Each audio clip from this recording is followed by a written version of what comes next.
Hello and welcome to what is going to be a little bit of a longer tornado outbreak short summary, as we are going to be looking at not just one tornado outbreak but multiple.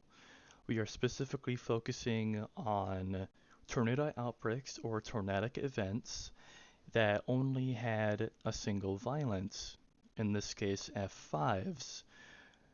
This can range from an outbreak that had more than 20 tornadoes but only one F5 to just an F5 that just happened. We will see this in varying shapes and sizes for tornado outbreaks here. So let's start with our first part here. The second part is going to be after the introduction of the Fujita scale.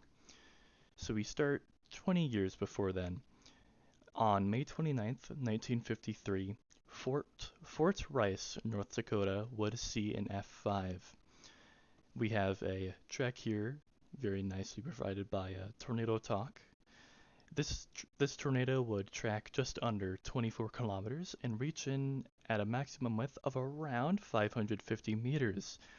This tornado would only cause 2 deaths and 20 injuries, however, cause $500,000 in damage. Note that this was only one of 9 tornadoes from this event, with all of the rest of them being much, much lower strength than F5. I think all the other 8 were F1, so just a little bit of a difference there. This tornado would go on to completely flatten a church, and then wood pews from said church were dug 4 feet, that's around 1.2 meters, into the ground, which is pretty insane. No matter how well built a pew is, usually when forced into the ground at such a high speed, no matter what the composition of the ground is, you would expect the pew to at least be probably destroyed, but in this case, it was not. I don't know which one is more impressive, the softness of the soil, or the construction of the pews, or both, but that is indeed what happened. Unfortunately, I could not find any pictures of that. This tornado would also lift various car parts of various weights all the way up to zero point 0.8 kilometers away. That is half a mile away.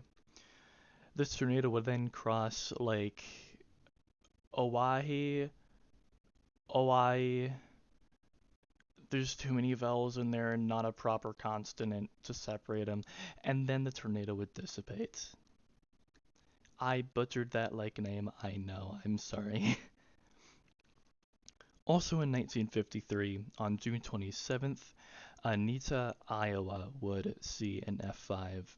This tornado, according to the NWS and storm data, tracked only 0.16 kilometers, that's 0.10 miles.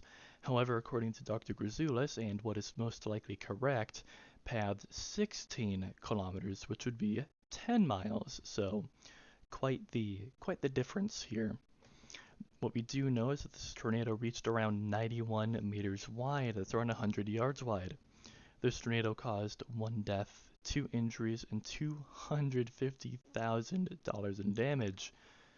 Now, for location, Anita and the nearby community of Adair sit squarely in between Omaha and Des Moines, so if this storm caused this F5 just a little bit more east or a little bit more west, we could have been talking about a absolutely devastating F5. Thankfully, though, this did not hit any truly major towns, metropolises, but this tornado did still hit Anita and Adair. Note that with the 10-mile path, or even with the point 10-mile path, this tornado, specifically, of course, this being an F5, does have the shortest path of any F5 or EF5 for that matter in the US since reliable documentation since 1950. The $250,000 in damage is most likely coming from the four farms that were destroyed just to the east of Anita and reportedly a couple more to the west and south of Adair. However, I only found one source that included this, and however, I found multiple sources saying farms destroyed in Anita. So, there. We would also see heavy machinery from this F5 being thrown hundreds of yards, and there would also be 2x4s in trees, which is pretty impressive no matter if it's softwood or hardwood trees. Again, according to Dr. Grisoulas, and what is most likely correct, this tornado would track 10 miles, again 16 kilometers, as there is reports of this F5 going to just in front of Adair and then dissipating before striking Adair. And if this tornado only pathed 0.16 kilometers, then it would have just been around Anita, but this didn't happen. Again, there's reports of this F5 nearing Adair, which is, as you might have guessed, close to 10 miles away from Anita. So the 10 miles is most likely the more correct version. Lastly, yes, we had a third F5 happen in 1953. Vicksburg, Mississippi would see an F5 strike on December 5th. This tornado would cause 38 deaths, 270 injuries, and a whopping $25 million in damage. Do note here that these dollars in damage, if I'm not mistaken, or if hopefully I did it right, is in that year's US dollar. So not accounting for inflation. So that's 25 million 1953 US dollars in damage, which would be probably close to 100 million in today's money. I'm probably wrong on that, but that's a very rough estimate. What we do know also is that this F5 would have a ground time of only 9 minutes. Now, a little side note here, this is important, and pretty important for 1953, is that the Weather Bureau would actually issue a bulletin about likely tornado genesis around the area, not just for Vicksburg, but in a pretty big area, which is pretty uncommon for the time because the word tornado was just unbanned by the Weather Bureau. And the whole forecasting tornadoes thing is a little new at this point. So normally these bulletins just weren't issued, and even if they were, obviously 1953 did not have the cell phone and very little televisions around generally. Radios were totally a thing, don't get me wrong, but the bulletin was just not as readily accessible to everyone. Not even back then everyone did have a radio. Now, Vicksburg is right on the Mississippi River, as we can see on this map here down at the bottom right. The Mississippi River is pretty wide. It's one of the wider rivers out there. And the myth for Vicksburg was that a tornado would dissipate before it ever reached the town. Well, we're talking about an F5 that struck Vicksburg, so I think that we can safely say that this myth is not correct, let alone almost any terrain myth out there. Burnett's Mound, there was a tornado that jumped off a cliff in a recent outbreak that I talked about, so yeah. Now, there is plenty of evidence, although none of it completely verified, that this tornado actually did start in Louisiana before crossing the Mississippi River, which is why I bring this up about the myth of the Mississippi River protecting Vicksburg. And most importantly was that this tornado would completely destroy many electrical services for Vicksburg, which did unfortunately greatly hinder rescue efforts. In fact, 12 whole blocks of Vicksburg would be affected. Many cars were trapped under debris. Inside of these 12 blocks affected, 937 structures, homes, buildings, office spaces, you name it, were damaged or destroyed in some way, shape, or form. It is also worth noting that this tornado was possibly not even F5, just a mid to strong grade F4. However, officially, this tornado is an F5, and that's where I'm going to stand on this. We finally move forward from 1953 and move on to June 20th, 1957, Fargo, North Dakota. This tornado, which is number 3 down here, as you can see in our family of 5 from this one thunderstorm, possibly reached a maximum wind speed of 275 miles per hour. Quite an impressive feat, if true. This tornado had a track 52.4 kilometers long and reached around 460 meters wide at its widest point. This tornado would cause around 10 deaths, 103 injuries, and $25 million in damage. This tornado had a quite slow ground speed throughout most of its life, reaching only around 5 to maybe 15 miles per hour. And because of this slow ground speed, it had plenty of time to do whatever it pleased.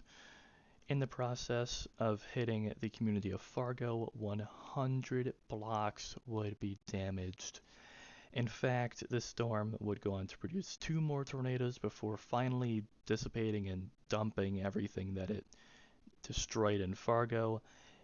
The debris would be found 80 kilometers or more to the east of Fargo, which is pretty impressive. To this day, this remains the deadliest tornado in North Dakotan history, and I would be very, very happy if it stayed that way, and I think that everyone hopefully can agree on that. Moving forward, wow, what a time gap. We move to April 3rd of 1964 when Wichita Falls, Texas saw an F5.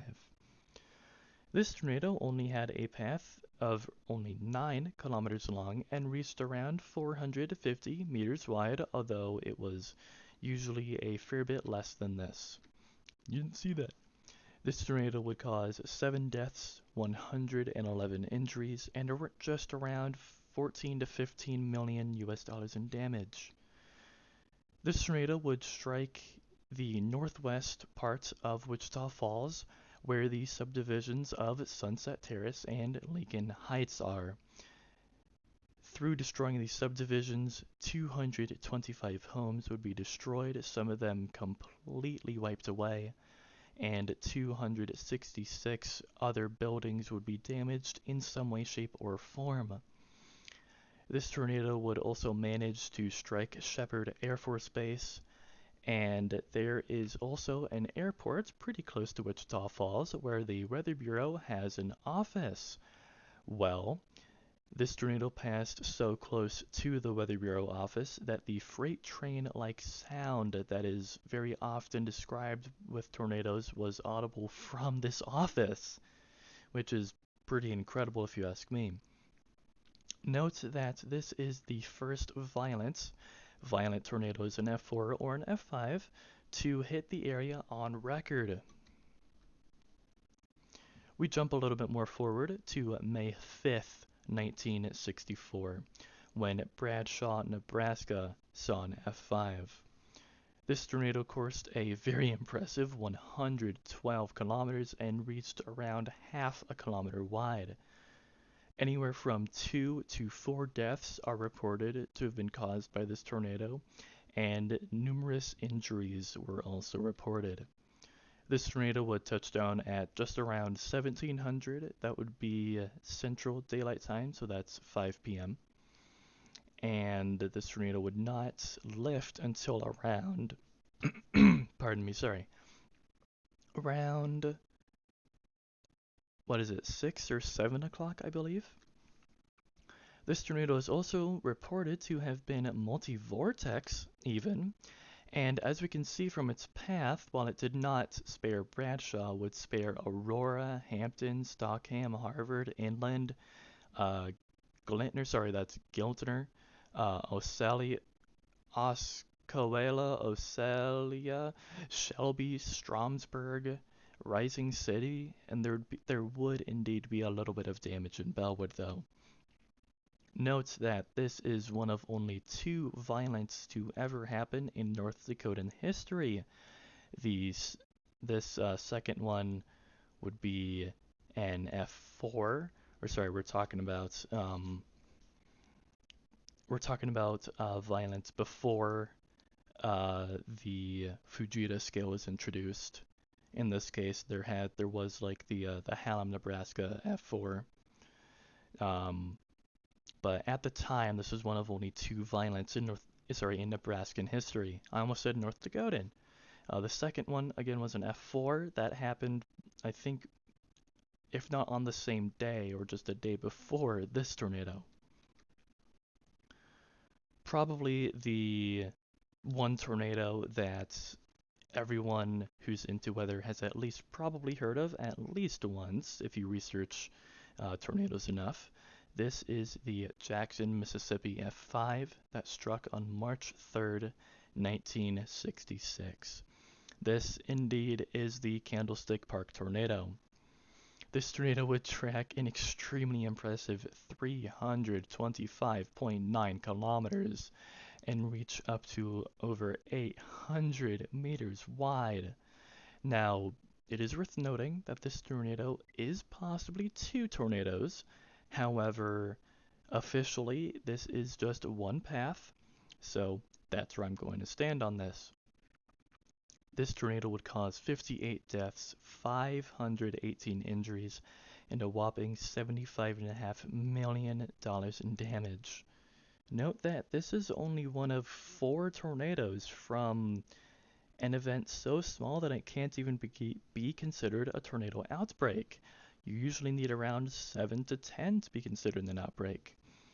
The other three tornadoes were only F1, which are just basic, just hit a farm, hit a rural area description.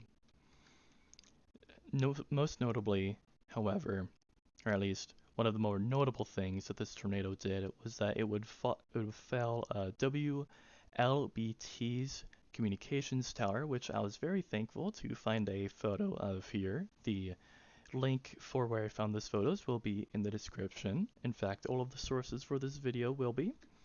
And this tornado would then go on to strike Jackson at 4:30. Does Mississippi use central or eastern? I don't know. It would go on to strike Jackson at 4:30 Mississippi time. Got him. I can't be wrong there. Where in the community of Candlestick Park, cinder blocks would be absolutely thrown and scattered all about, as you can see down here in this bottom right middle photograph. Eyewitnesses would even report pavement scouring in the area where a mall was destroyed, which I think that we can see here in our bottom left photo. It's a little hard to tell if that is the actual pavement or if that is pavement that's been scoured away.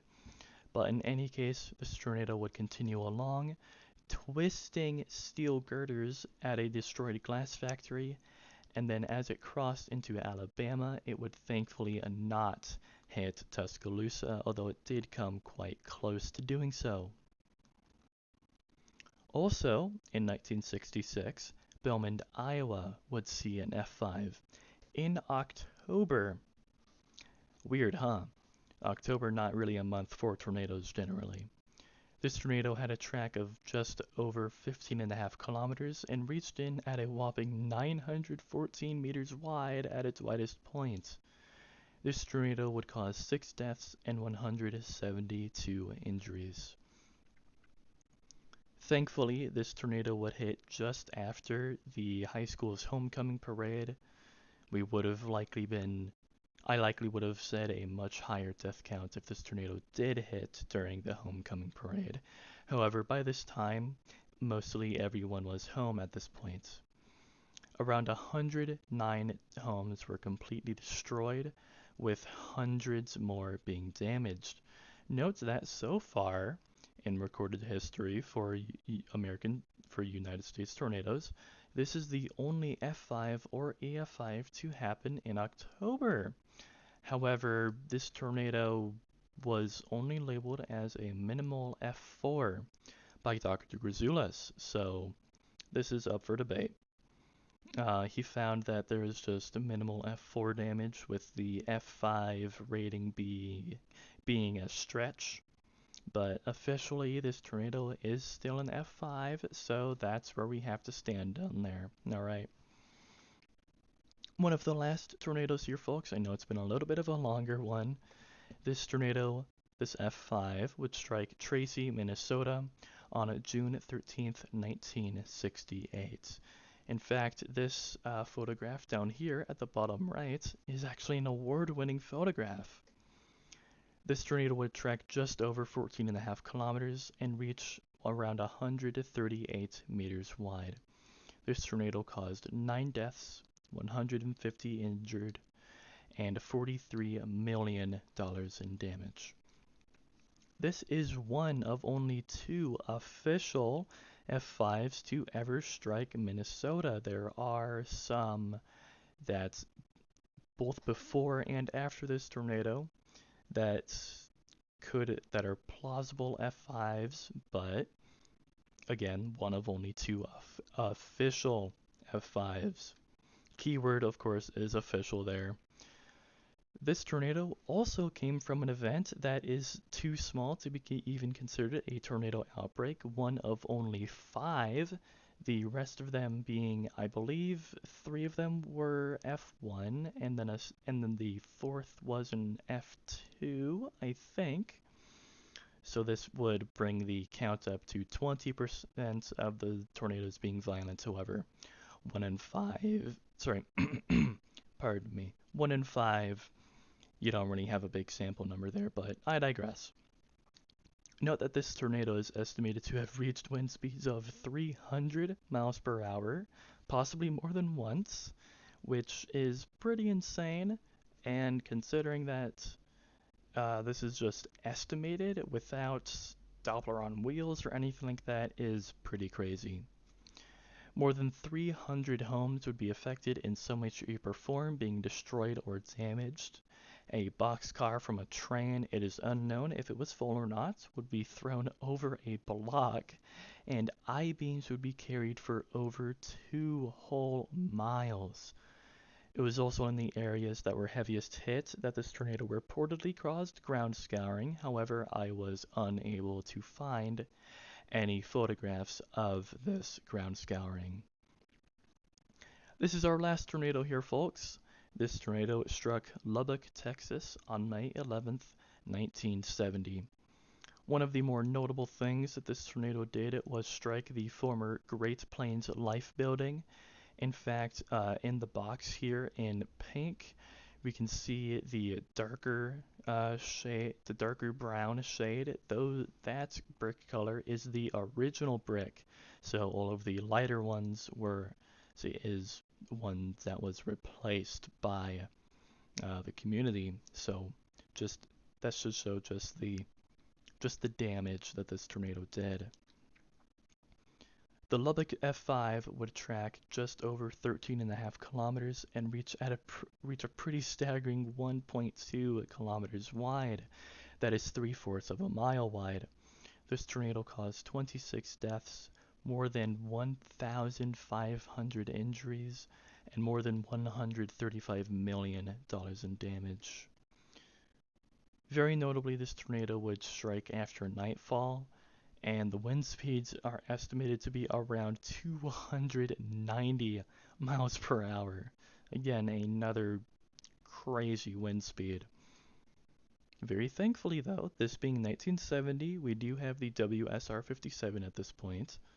This tornado was radar detected, even seen from satellites, as we did have weather satellites up at this point, and was also warned early. However, because this struck after nightfall, not as many people as usual received the warning. On top of this, sirens could not activate because a first tornado, this is on this map here by Dr. Fujita, This first tornado here would down power lines that were critical for siren activation, so the sirens could not be activated, unfortunately. This F5 would also go on to uproot and debark many large trees. Now, it does depend on the type of wood here, softwood or hardwood. Yes, there are different kinds of wood trees. For example, birch is a softwood tree. You can tear the bark off with your hands. However, with a healthy oak, good luck doing that with your hands, unless you're really strong or just really lucky. In any case, this tornado would go on to damage nearly 9 to 10,000 homes and also damage or destroy thousands of cars as well. The Lubbock F5 is easily, to this day still, one of the worst tornadoes to ever affect the state of Texas. Now, obviously, many more F5s happened just between 1950 and 1970 than what I showed here, but these are the ones that were standalones. So these happened by themselves with no other violence with the outbreak or event that corresponded with them. Biggest note here is that the 1950s was the very first decade of truly accurate recording of most tornadoes to happen in a tornadic event. Up until this point, just around 5 years earlier, the world was kind of in a war. I understand tornado documentation not being that important, but the emphasis on recording tornadoes has obviously grown in the 1950s. Also, thank goodness, around this time the word tornado was banned, and only 20 years later, in 1970, the Weather Bureau would be renamed the NWS. Also, keynote here, the Fujita scale has not been even introduced yet, would not be until 1971, and not adopted until 1972-73.